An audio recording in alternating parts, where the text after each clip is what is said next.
নমস্কাৰ সকলোকে মোৰ ইউটিউব চেনেলটোলৈ স্বাগতম জনাইছোঁ। পোনপ্ৰথমে মই আন্তৰিক শুভেচ্ছা জ্ঞাপন কৰিছোঁ যিসকল ছাত্ৰ ছাত্ৰীয়ে যিসকল ভাইটি ভণ্টিয়ে আমাৰ 2021 চনৰ মেট্ৰিক পৰীক্ষাত উত্তীৰ্ণ হৈছে আৰু যিসকল অৱতীৰ্ণ হৈছে সেইসকলক মই আন্তৰিক শুভেচ্ছা জ্ঞাপন কৰিছোঁ। আমাৰ ইতিহাসত প্ৰথম এবাৰ 2021 চনে যিটো ৰিজাল্ট কৰিছে সঁচাকৈ ক'বলৈ ভাষা নাই। যি অত বছৰৰ পৰা যি ৰিজাল্ট হৈ আহিছে এবাৰ 93% ষ্টুডেণ্টে পাছ কৰিছে। ইয়াৰ মেইন কাৰণটো কি আপোনালোকে গম পাইছে। আৰু 2021 চনত ইতিহাসত প্ৰথমবাৰৰ বাবে এইটো ৰিজাল্ট দেখিব গৈছে আমাৰ অসমৰ শিক্ষা বিভাগৰ ক্ষেত্ৰত। বলক চাওঁ এইবাৰ 2021 চনৰ ৰিজাল্টে বৰ্তমান সময়ত ফেচবুক আৰু হোৱাটছএপৰ ষ্টেটাছত সলনি সৃষ্টি কৰিছে কেইখনমান ৰিজাল্টে। আৰু 599 পাইছে আৰু 600ৰ ভিতৰত 600 পাবলৈ সক্ষম হৈছে কেইজনমান ছাত্ৰ ছাত্ৰীয়ে।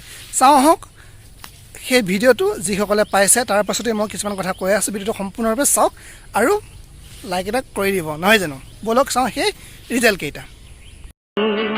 দেখা নাই আগে এনে ছবি দেখা নাই, শুনা নাই আগে এনে সুৰ শুনা নাই, ফুলে মাতে ৰোদে মাতে নিবিড় ছায়ায়, শান্তি যেন বৈ যায় বনে নিজৰাই পোৱা নাই।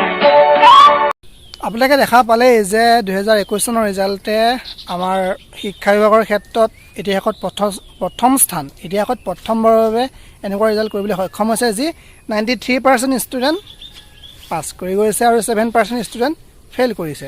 আপোনালোকে দেখা পালে যে যি ৰিজাল্ট যে 600ৰ ভিতৰত 600 পাবলৈ সক্ষম হৈছে, কাৰণ ভাবি চাওক ৰিজাল্ট কেনেকুৱা হৈছে। আৰু ইতিহাসত প্ৰথমবাৰৰ বাবে আমাৰ 2021 চনৰ ৰিজাল্টে সলনি সৃষ্টি কৰিছে আৰু 93% ষ্টুডেণ্ট পাছ কৰি গৈছে আৰু 7%টো ক'লৈ গ'ল।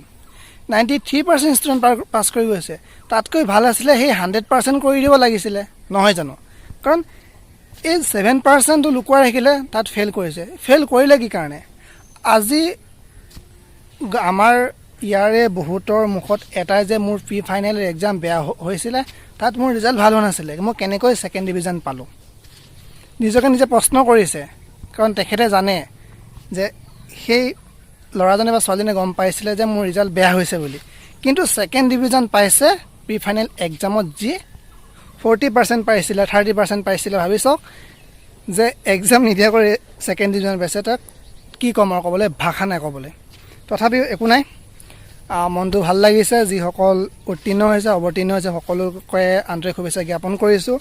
ইতিহাসত প্ৰথমবাৰৰ বাবে আমাৰ 2021 চনৰ ৰিজাল্টটো সাক্ষী হৈ ৰ'ব যে 2021 চনত পাছ কৰা সকলোৱে ক'ব পাৰিব যে আমি এক্সাম নিদিয়াকৈ মেট্ৰিকত পাছ কৰিছোঁ, তহঁতি কি কৰি আছ। হয়তো আগলৈ আজি এই ল'ৰা ছোৱালীকেইটাই নিজৰ ভৱিষ্যত প্ৰজন্মক ক'ব পাৰিব যে আমি এক্সাম নিদিয়াকৈ ফাৰ্ষ্ট ক্লাছ পাইছিলোঁ, ছেকেণ্ড ক্লাছ পাইছিলোঁ বা জানো, কিন্তু মেট্ৰিকৰ চাৰ্টিফিকেটখনতো ভেলু নাই বুলিয়ে বহুতে কৈছে। এইবাৰ চাৰ্টিফিকেটৰ কোনো ভেলু নাই বুলি নিজৰ মাক বা দেউতাকে কৈছে, আৰু ইয়াতকৈ লাজৰ কথা বা ইয়াতকৈ কি ক'ম আৰু ক'বলৈ ভাষা নাই আৰু নকওঁ আৰু। অসম চৰকাৰৰ সেই ভুল, অসম চৰকাৰৰ ভুল নে আমাৰে ভুল, ষ্টুডেণ্টৰ ভুল নাজানো, কি হ'ল কি নহ'ল, কিন্তু সকলোৱে এটাই কৈ আছে যে এক্সামটো পতাৰ হ'লে ভাল আছিলে। হয়তো ইলেকশ্যনৰ আগত যদি এক্সামটো পাতি দিয়া হ'লে আমাৰ ল'ৰা ছোৱালীৰ বা ৰিজাল্ট তাতকৈ ভাল হ'ল হয়, কিন্তু কি ক'ব, নাপাতিলেই। একো নাই, বৰ্তমান ইমানেই আছিলে। আৰু যদিহে মোৰ চেনেলটো ছাবস্ক্ৰাইব কৰে ছাবস্ক্ৰাইব কৰি লওক আৰু লগত থকা বেল আইকন দবাই অল কৰি থৈ দিয়ক, আৰু লাইক কমেণ্ট শ্বেয়াৰ কৰি দিয়ক, আৰু সকলোকে দেখুৱাই দিয়ক এবাৰ আমাৰ 2021 চনৰ ৰিজাল্টৰ যি মতি গতি, নহয় জানো? একো নাই, সকলোকে তথাপিও সদশেষত আন্তৰিক শুভেচ্ছা জ্ঞাপন কৰিছোঁ। ধন্যবাদ। জয় আই অসম।